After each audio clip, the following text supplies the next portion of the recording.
And welcome back, guys. And this is Mike Rato, and this is a new episode of Wrestling Topics, where today we're going to have a What If series. Because why not? I've seen a lot of it in YouTube's, which involves a lot of stories, and I'm trying to make my own version. Where today I'm going to have my own take, my own personal take to this personal history or personal event.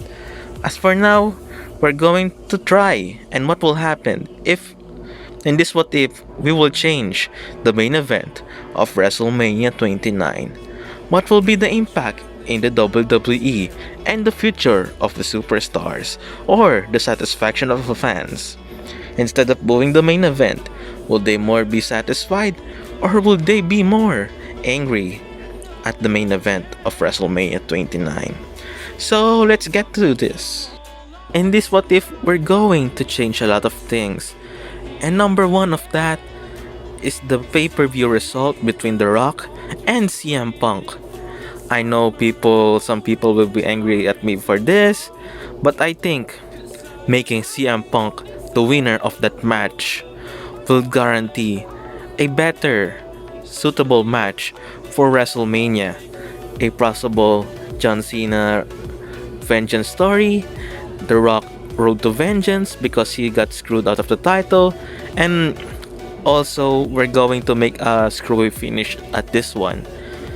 I don't know how it can be an interruption by the Shield, or probably a Vince McMahon heel turn, or Paul Heyman interrupting the match. I don't know, the Vince McMahon heel turn doesn't make sense, but some shenanigans.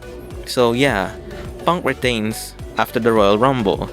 That means The Rock is not a champion, and probably CM Punk will be the one who will introduce a new belt.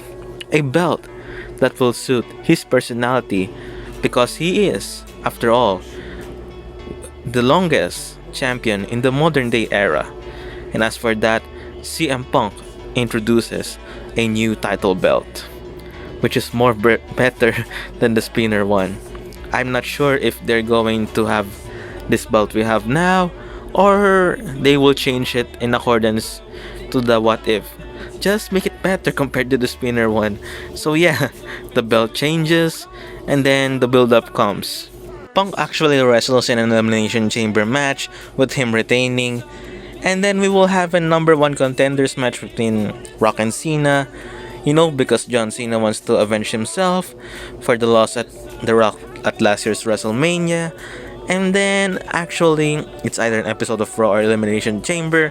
Just decide, which this is actually a classic, which also CM Punk interrupting, and then making the match triple threat at WrestleMania. Or if not Punk, probably The Shield, or whoever heelish stable we can put there.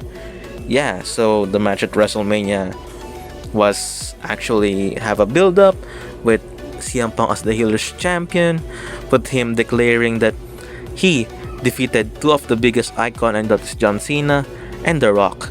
And then The Rock actually having his road for vengeance because he got screwed out of the title at the Royal Rumble because of the shenanigans, as I told you. And then John Cena, who got humiliated a lot of matches to CM Punk because he lost at Punk. He lost at the Money in the Bank. He lost at Night of Champions 2012. He lost at SummerSlam, champion versus champion match. And then the history goes. So yeah, the matches change. And as for The Undertaker, we can have two potential challengers for him at this year's WrestleMania. And that is Randy Orton or Brock Lesnar. For Randy Orton, we can build him as the Viper because Randy Orton is a good player, a good heel or a good face when you put him in a good storyline, and then yeah, he will be a good in this interesting opponent for The Undertaker, and especially their past where Undertaker plays mind games to Randy Orton, to the Orton family, which also involves his father.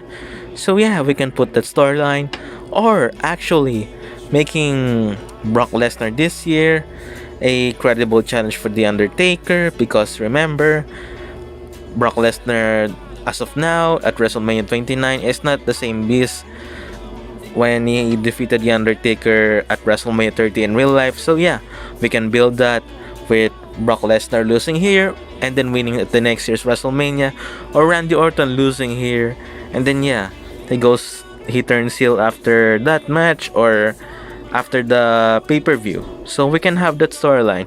And as for the Triple Threat Championship match, well yeah, it has a good build up and people won't be claiming that the once in a lifetime tagline is so yeah, people will be more satisfied. CM Punk will be satisfied and Smarks will be satisfied.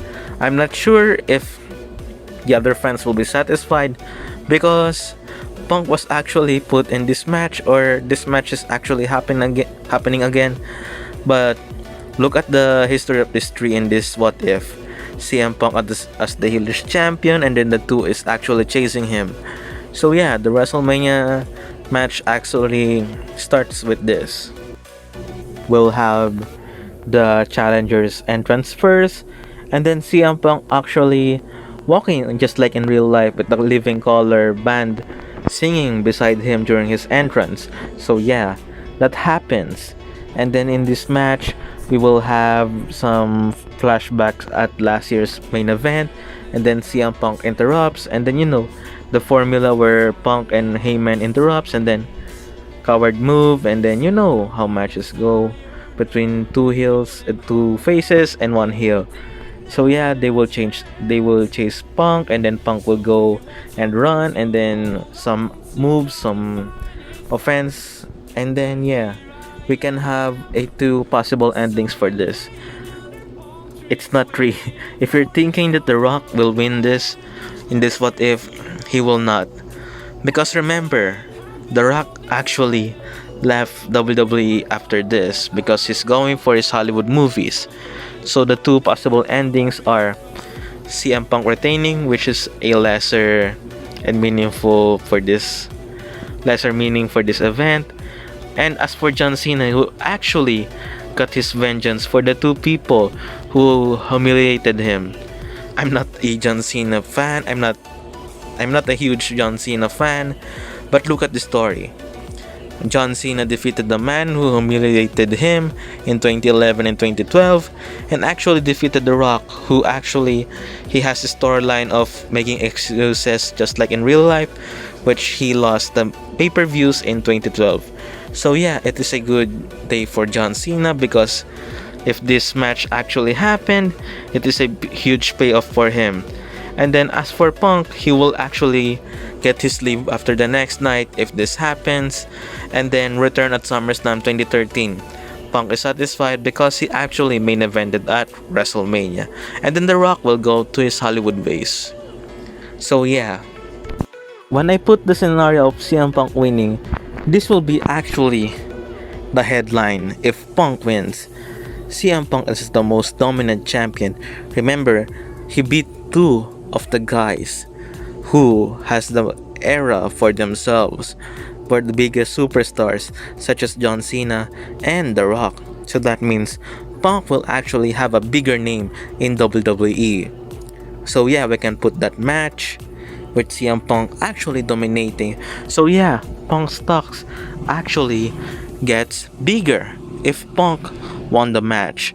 That will be the scenario. Punk will brag and then actually have this huge thing where CM Punk actually gathered the respect because A, he is a huge thing if he won the match, and B, he is also a huge thing if he lost this match. Because remember, having the main event of WrestleMania, main eventing that day, that biggest event in pro wrestling, is just like the NBA Finals when you are the one of the competing teams in the finals, and then you actually win or lose, at least you are fighting for the championship, for the right of becoming the best. That is for the scenario of CM Punk. And as for the scenario of John Cena, that is what the logical thing I have. And then that's it for the story. I hope you enjoyed this. subscribe for more videos. And this is Mike Rato saying enjoy life, enjoy wrestling, enjoy everything because we only live once. So thank you for watching and subscribe for more videos.